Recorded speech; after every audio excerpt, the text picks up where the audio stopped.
In the annals of naval warfare, only one admiral achieved what history deemed impossible: perfection. 43 battles fought across treacherous seas, from the Black Sea to the Mediterranean, not a single vessel lost, not one engagement ending in defeat. This is the story of Fyodor Fyodorovich Ushakov, the man who rewrote the rules of naval combat and earned canonization as a warrior saint of the Orthodox Church. The sacred and the strategic converged in one extraordinary man who commanded Russia's destiny on the waves. While Nelson's name echoes through British legend, Ushakov's genius preceded the legendary admiral by decades, pioneering revolutionary tactics that would transform naval warfare. His innovations in aggressive maneuvering and concentrated firepower created a new doctrine that European navies struggled to comprehend or counter effectively. Born into an age when Russian naval power meant little beyond coastal defense, Ushakov inherited a fleet of dreams and transformed it into an instrument of empire. The Black Sea, once an Ottoman lake, would become his proving ground. Here, against impossible odds and superior numbers, he would forge a legend that transcended military achievement to touch the realm of the divine and miraculous. The year 1745 marked the birth of Russia's future naval saint in the modest village of Burnakovo. Young Fyodor grew up in a world where the czars dreamed of warm water ports and Mediterranean influence, but lacked the naval expertise to achieve such ambitions. His early education combined Orthodox spiritual discipline with mathematics and navigation, creating a unique synthesis of faith and tactical brilliance that would define his approach to warfare. Catherine the Great's vision of Russian naval supremacy demanded officers who could think beyond traditional tactics. The Imperial Naval Academy at St. Petersburg became Ushakov's crucible, where he mastered not just seamanship, but the geometric principles of battle formation. Unlike his contemporaries who favored defensive line tactics, he studied offensive possibilities, developing theories about concentrated firepower and rapid maneuvering that challenged accepted naval doctrine completely.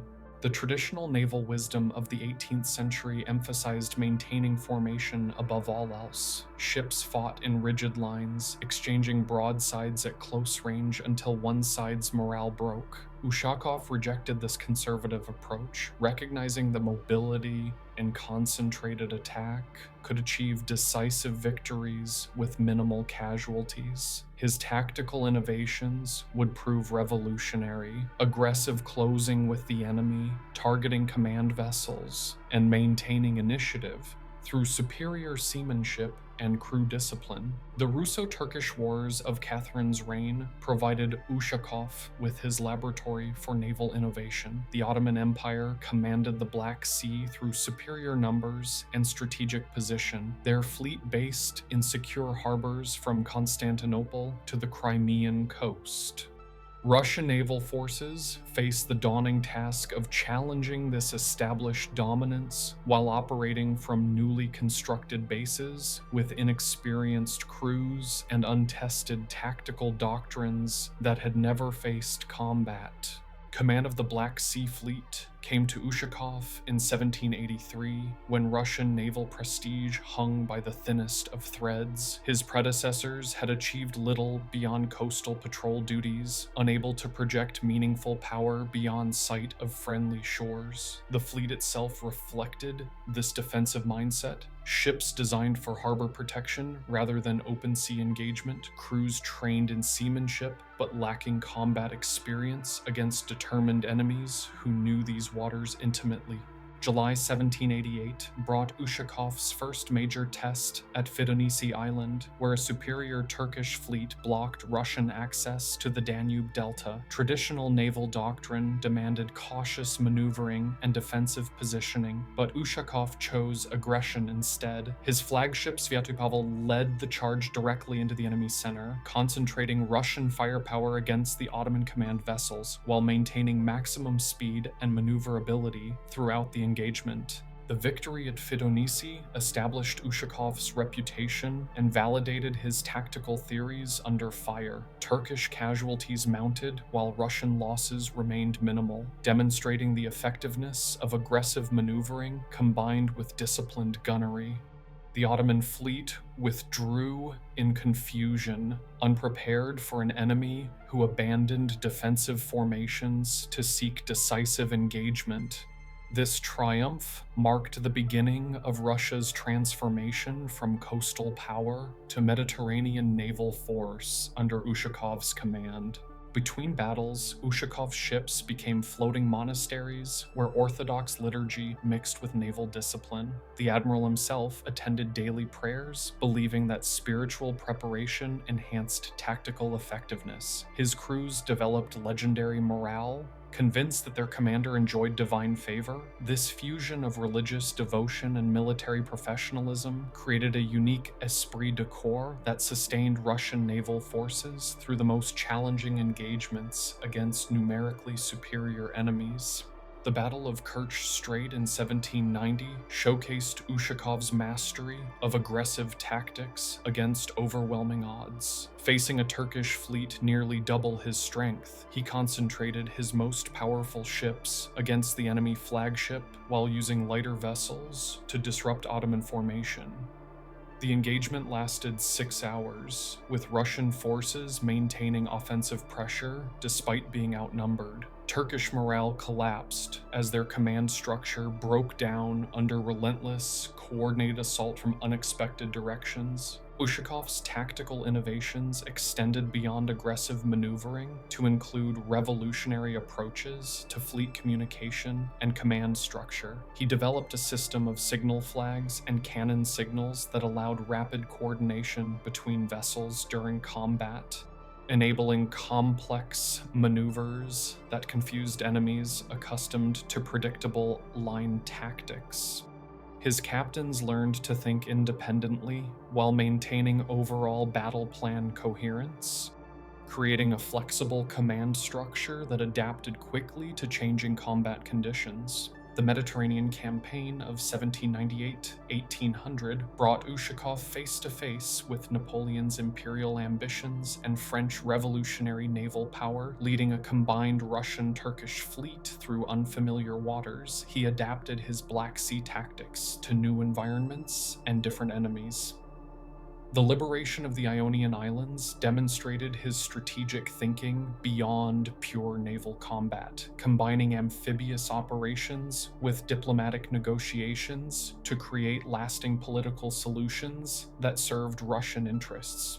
The Siege of Corfu represented Ushakov's greatest strategic triumph, combining naval blockade with amphibious assault to capture what Napoleon called the key to the Adriatic. French forces, confident in their revolutionary tactics and defensive positions, found themselves outmaneuvered by an enemy who understood both sea and land warfare. The fortress fell after coordinated attacks that demonstrated Ushakov's ability to integrate different military arms into unified campaigns that achieved decisive political results. Victory followed victory as Ushakov's reputation spread throughout European naval circles. French admirals studied his tactics, while British observers noted the revolutionary nature of his approach to fleet combat. The man who had never lost a ship or battle became a figure of international fascination, representing a new model of naval leadership that combined spiritual depth with tactical innovation. His success challenged existing assumptions about the relationship between defensive prudence and aggressive victory. The climax of Ushakov's career came with recognition that his achievements transcended mere military success. 43 engagements without a single defeat, countless lives saved through tactical superiority, and strategic victories that expanded Russian influence throughout the Mediterranean basin. His integration of Orthodox spirituality with naval excellence created a legacy that inspired future generations of Russian officers, establishing him as both military genius and spiritual exemplar. The final great engagement under Ushakov's command demonstrated the full maturation of his tactical system. Enemy fleets, no longer willing to face him in open battle, sought defensive positions that he systematically dismantled through superior maneuvering and concentrated firepower. His reputation alone began affecting enemy morale before battles commenced, as opposing commanders faced an admiral whose record of perfection seemed to transcend normal military limitations and approach the realm of divine intervention.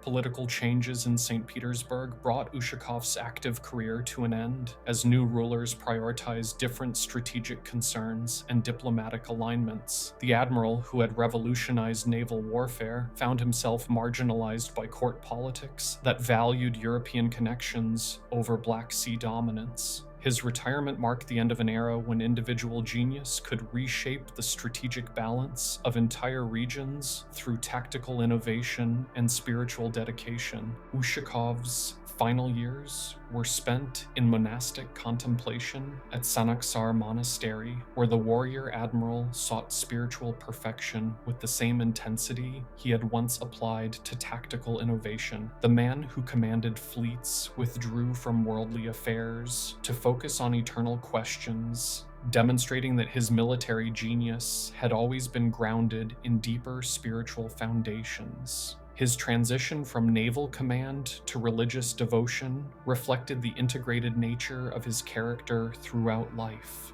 Death came peacefully in 1817 to the admiral who had never known military defeat. His passing marked the end of an extraordinary life that bridged the gap between traditional Orthodox spirituality and modern naval warfare. The Russian Empire had lost its greatest naval commander, but gained a spiritual exemplar whose legacy would influence military thinking for generations. His tactical innovations lived on in Russian naval doctrine long after his personal presence disappeared.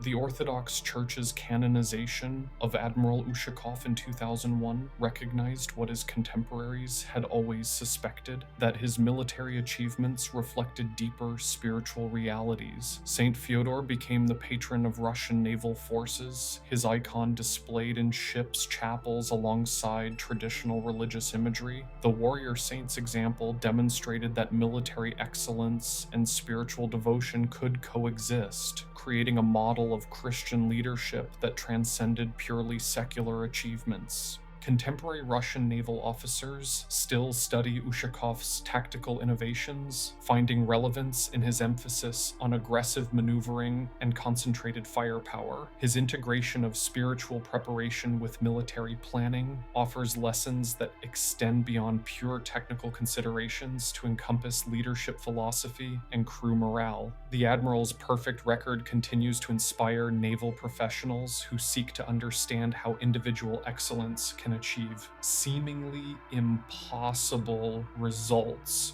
through dedication and innovative thinking. Admiral Fyodor Ushakov achieved what military history deemed impossible: perfection in warfare combined with spiritual greatness. His record of 43 victories without a single defeat stands as testimony to the power of innovation, faith, and relentless dedication to excellence. In an age when naval combat determined the fate of empires, one man proved that tactical genius, guided by spiritual conviction, could reshape the strategic balance of entire civilizations and earn recognition as both warrior and saint.